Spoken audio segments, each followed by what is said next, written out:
Cement अच्छा नहीं गया, JBMS चाहिए। गाइस अगर सीमेट अच्छा नहीं गया है और अभी भी आपको लग रहा है कि JBMS चाहिए, then you have the chance. अभी भी आपके पास 2 चांस है JBMS तक पहुंचने की। If you have the willing, if you have the caliber, you can still get into the JBMS। और वो कौन से 2 पाथ है मैं बताने वाला हूँ आपको। ऐसे कई सारे स्टूडेंट हैं जिनका एग्ज़ाम एज एक्सपेक्टेड अच्छा नहीं गया है, रेदर उन्होंने बहुत अच्छी तैयारी की थी। They have done very well in their mock. 300 plus score आ रहा था उनका, बट रियल एग्ज़ाम में due to any reason whether it is a pressure, it is like you are getting blank in the exam, कोई भी reason हो सकता है, या आपका जो है उस दिन इतना लक अच्छा नहीं रहा हो। 2 टाइप के स्टूडेंट होते हैं। एक तो वो जिन्होंने कोई तैयारी कर ही नहीं रखी होती है, अच्छा चला गया तो ठीक है, नहीं गया तो भी कोई बात नहीं, क्योंकि उनको पता ही है उन्होंने कुछ पढ़ा तो है नहीं। दूसरे टाइप के स्टूडेंट वो होते हैं जिन्होंने बहुत अच्छी मेहनत कर रखी होती है, दे आर वेल प्रिपेयर्ड, बावजूद उसके पेपर अच्छा नहीं जाता है। मैंने रीज़न बताए, कोई भी रीज़न हो सकता है, ठीक है। तो वो स्टूडेंट होते हैं, उनको सबसे ज़्यादा दुख होता है, क्योंकि उन्होंने इतनी अच्छी प्रिपरेशन कर रखी थी, मॉक में भी अच्छे नंबर आ रहे थे, but at the time of exam वो अच्छा परफॉर्म नहीं कर पाए। तो उनके लिए मैं बात कर रहा हूँ कि वो जैसे, और ऐसे स्टूडेंट बहुत अच्छी कॉलेज ही टारगेट कर रहे होते हैं, टॉप 5 या टॉप 10 जो कॉलेजेस है वही टारगेट कर रहे होते हैं, और उसके लिए हमें परसेंटाइल बहुत अच्छे चाहिए, ठीक है। तो अब क्या चांसेस है कि हम जैसे महाराष्ट्र बेस्ड जो कॉलेजेस है जैसे JBMS वगैरह, अगर ये टारगेट आप कर रहे हैं, बाकी कॉलेजेस जो है वो तो आप अगर कुछ कम परसेंटाइल है तो, क्योंकि जो JBMS वगैरह कॉलेजेस है उसमें देखिए GDPI नहीं होता है, GDPI कैप राउंड के थ्रू डायरेक्ट आपका जो है एडमिशन हो जाता है। नो GDPI कुछ भी नहीं है, डायरेक्ट एग्ज़ाम के थ्रू आपका एडमिशन हो जाएगा। बस आपको परसेंटाइल लाने पड़ेंगे 99 plus, 99.5 plus, even for PUMBA आपको जो है 99.5 प्लस लाने पड़ेंगे। और अगर आप जो है ऑल इंडिया कैटेगरी से तो 99.9 प्लस मान लीजिए, 99.90 प्लस होने चाहिए परसेंटाइल पुम्बा में जाने के लिए भी।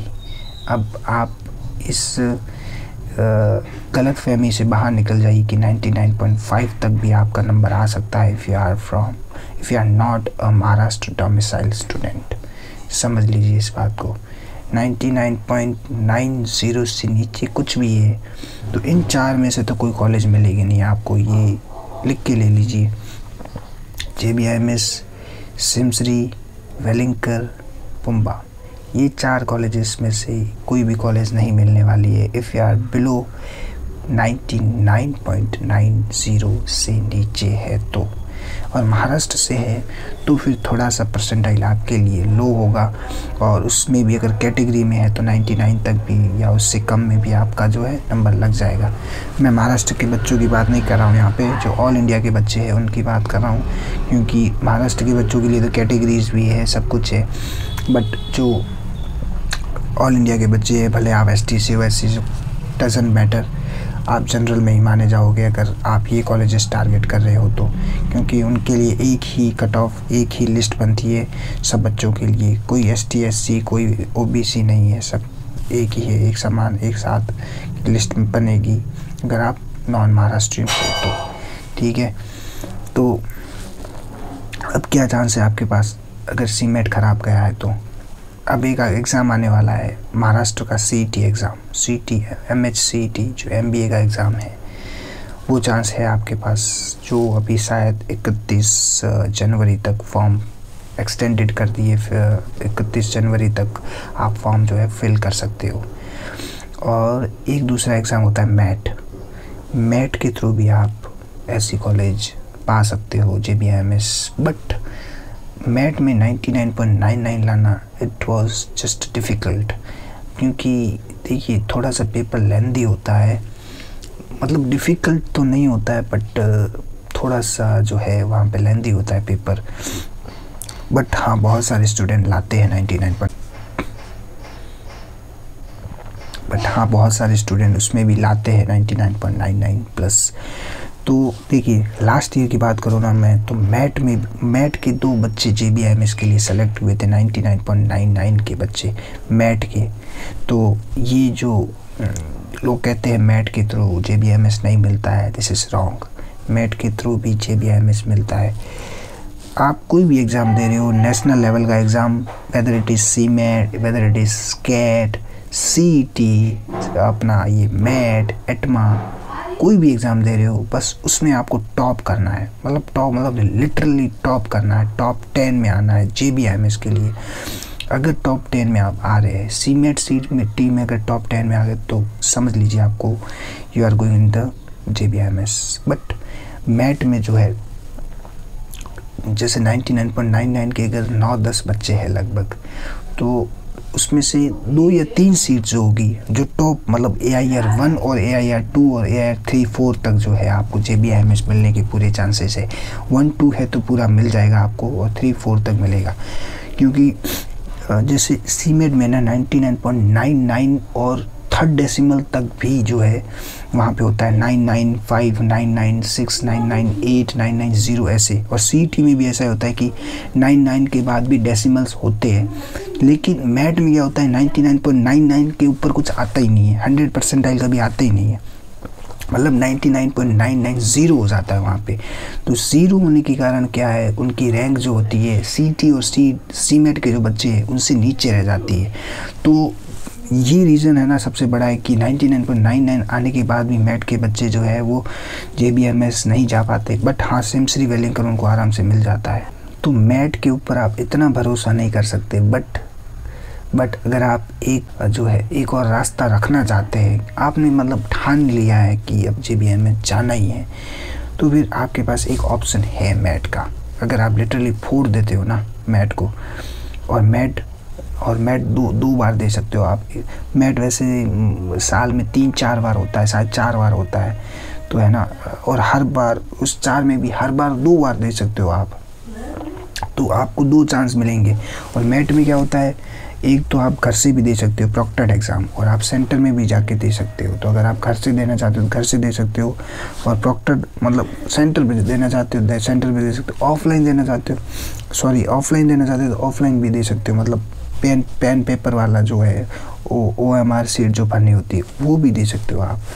तो थोड़ी सी फ़ीस उनकी ज़्यादा है फॉर्म की, तो अगर आप ये एक एज ऑप्शनल रख सकते हो। बाकी CET एग्ज़ाम आप ज़्यादा फोकस कर सकते हो एज़ कम्पेयर टू मैट, क्योंकि CET एग्ज़ाम उसकी फ़ीस भी कम है, और जो है ज़्यादा चांसेस बनेंगे आपके जो है JBIMS क्रैक करने की, क्योंकि 99.99 पे आपको ज़्यादा चांसेस है CET से कि आपको JBIMS मिल जाए रेदर देन फ्रॉम मैट। वहाँ पे मैंने जैसे रीज़न बताया वो रीज़न है, ठीक है। तो अब मान लीजिए CMAT आपका इतना अच्छा नहीं गया है, तो क्या क्या ऑप्शन है आपके पास। एक है CMAT एक है MSCET और एक है मैट एग्ज़ाम। अब CET में ये फ़ायदा है कि वहाँ पे जनरल नॉलेज नहीं है, केवल वर्बल एंड रीजनिंग है। तो अगर आप GK से डर रहे हैं, अगर आप GK में इतने स्ट्रॉन्ग नहीं हैं, तो ये आपका फ़ायदा है कि आप वहाँ पे GK जो है स्कैप हो जाएगा, आपके हट जाएगा वहाँ से। तो 3 है आपके पास, और दूसरा लगभग 2 महीने हैं आपके पास, लगभग आप 2 महीने मान सकते हो CET होने पे, 1.5-2 महीना। तो 1.5-2 महीने में आप और अच्छी तैयारी कर सकते हैं। आपने CMAT के लिए तो अच्छी तैयारी कर रखी है, तो बस आपको जो है वो तैयारी को और ज़्यादा जो है और अच्छी कर लेनी है, उसको और बेटर कर देना है, ठीक है। और बाकी जनरल नॉलेज की वहाँ पे कोई मारा मारी नहीं है, तो वो बस 3 पे आपको फोकस करना है, ठीक है। और बाकी अभी तक अगर कई बार ऐसा भी होता है ना कि CMAT आप सोच रहे कि आपका ख़राब चला गया है, बट जो है ना कट ऑफ कुछ भी रह सकता है। जैसे मैंने एग्ज़ाम दिया था ना 2023 का CMAT का एग्ज़ाम देने के बाद मुझे भी यही लगा था कि क्या ये तो हाथ से निकल गया, बट जब स्कोर मैंने देखा, जब रिज़ल्ट आया तो मेरा स्कोर था 99.80, ठीक है। बट हाँ, ये अगर JBIMS के लिए तो ये बहुत कम है। JBIMS मेरा ऑल इंडिया रैंक था 127 और 127 में बाकी बहुत अच्छा स्कोर और बहुत अच्छी रैंक है, लेकिन JBIMS और सिमसरी और वेलिंगकर के लिए 127 में भी अगर आप है तो भी आपका कुछ नहीं होएगा। अगर आप ऑल इंडिया कैटेगरी से है आपको टॉप 50 में आना पड़ेगा, है ना, मतलब ऑल इंडिया रैंक टॉप 50 में आपको आना पड़ेगा वेलिंगकर और सिमसरी के लिए, और अपना JBIMS के लिए टॉप 10 में आना पड़ेगा, है ना। तो और साल दर साल आप देखोगे तो मतलब कट ऑफ बढ़ती जा रही है। जैसे पुणे यूनिवर्सिटी की बात करूँ पुम्बा की, तो 2022 में उनका कट ऑफ जो था 99.60 पे बंद हुआ था, फिर 23 में 99.80 पे बंद हुआ, फिर अपना 24 में 99.90 चला गया। अब बचा क्या है, बस अब 99.90 तो आई गया, 0.1 ही बचा है।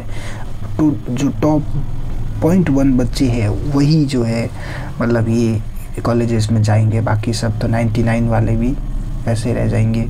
हाँ, और भी अच्छी कॉलेजेस है, ऐसा नहीं कह रहा हूँ कि ये कॉलेजेस में जाने वाले बाकी सब लोग ये कॉलेजेस ही टारगेट नहीं करते, बहुत अच्छी और भी कॉलेजेस है, बट अनफॉर्चुनेटली कुछ अच्छी कॉलेजेस ने जो है सीमेट से हाथ उठा लिए है। जैसे ग्रेट लेक्स है, 23 में उन्होंने ग्रेट लेक्स वगैरह भी थी, क्लिमसी, और ये GIM गोवा भी थी, और भी अच्छी कॉलेजेस थी जो कि सीमेट एक्सेप्ट कर रहे थे, बट 24 से पता नहीं उनको क्या हो गया है कि 24-25 ना ग्रेट लेक्स ले रहा है ना ये GIM गोवा ले रहा है। तो अच्छी जो कॉलेजेस इन्होंने हाथ उठा दिए, तो ये थोड़ा सा एक अनफॉर्चुनेट हो गया है बच्चों के लिए। बट 2023 में जो है वो सब कॉलेजेस एक्सेप्ट कर रही थी, तो अब क्या कर सकते हैं। अब जो अपने हाथ में चीज़ें हैं, जो कॉलेजेस हैं, अब उसको टारगेट करिए आप, और क्या कर सकते हैं। बाकी अगर सोच लिया है कि अच्छी कॉलेज वही कॉलेजेस में जाना है तो CET दीजिए, और उसके बाद भी अच्छा स्कोर नहीं आता है तो 2 ऑप्शन है, या तो ड्रॉप लेना है या तो कोई ठीक ठाक कॉलेजेस में जाना है। It's totally depends on your आप कह सकते हैं ऑन सिचुएशन, ठीक है। अगर आप 1 साल और डेडिकेट कर सकते हैं, अगर सोच रहे हैं कि आपको एक अच्छी कॉलेज से ही MBA करना है, टॉप कॉलेजेस से, तो आप ले लीजिए ड्रॉप। और आप सोच रहे हैं कि 2 साल गैप हो जाएगा फिर और मैं एक नॉर्मल कॉलेज में जाके एक अच्छा परफॉर्म करके वहाँ से निकाल लूँगा, if you have confidence in yourself then you can go for that. आपको 1 साल, क्योंकि मैं सच बताऊँ 1 साल में क्या होगा आपको नहीं पता है। अब जो एग्ज़ाम्स हो गए ना वो लक काफ़ी ज़्यादा मैटर करता है। अब आजकल के एग्ज़ाम्स में आपने कितना भी अच्छा प्रिपेयर किया हो, और 1 साल निकलने के बाद थोड़ा सा माइंड में प्रेशर भी आ जाता है, और उस प्रेशर जो होता है ना, ये सबसे बड़ा जो कह सकते हैं नेगेटिव पॉइंट है एग्ज़ाम में, यही प्रेशर ही है। हम अंडर कॉन्फिडेंट हो जाते हैं, और हमने even though we are very well prepared, लेकिन एग्ज़ाम के टाइम हम थोड़ा सा जो है प्रेशराइज्ड होकर पेपर को उतना अच्छा नहीं कर पाते जितना हम कर सकते थे, है ना।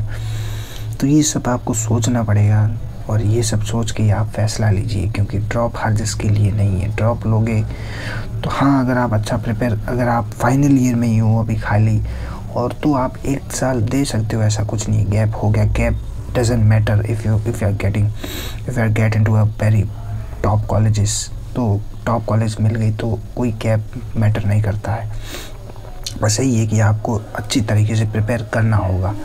तो ठीक है, वो तो अगले साल की बात होगी, बट अभी भी चांस है ना आपके पास। अभी जो भी चांस है, CET है, CET तैयारी करिए, CET की तैयारी करिए, और सीमेट का भी रिज़ल्ट आने वाला है। अभी कुछ भी फिक्स नहीं है, अभी से मत सोच लीजिए कि आपका जो है मामला ख़राब ही है। हो सकता है कि आपका काफ़ी अच्छा स्कोर आ जाए, काफ़ी अच्छे परसेंटाइल आ जाए, है ना। So let's wind up this video guys. I hope कि आपको कुछ चीज़ें समझ में आई होगी, ठीक है ना। तो सोच समझ के कोई भी फ़ैसला ले रहे हैं तो कोई भी सोच समझ के फ़ैसला लीजिएगा, है ना। तो बस इस वीडियो को ख़त्म करते हैं, और भी काफ़ी अच्छे वीडियोस इसके बारे में आने वाले हैं, एग्ज़ाम्स के बारे में, कट ऑफ के बारे में, आगे जो भी होने वाले एग्ज़ाम्स वगैरह सब कुछ के बारे में मैं गाइडेंस आपको देता रहूँगा। ठीक है, तो मेक श्योर कि आप इस जो चैनल है उसको सब्सक्राइब कर लें और लाइक करें वीडियो को। Thank you so much guys.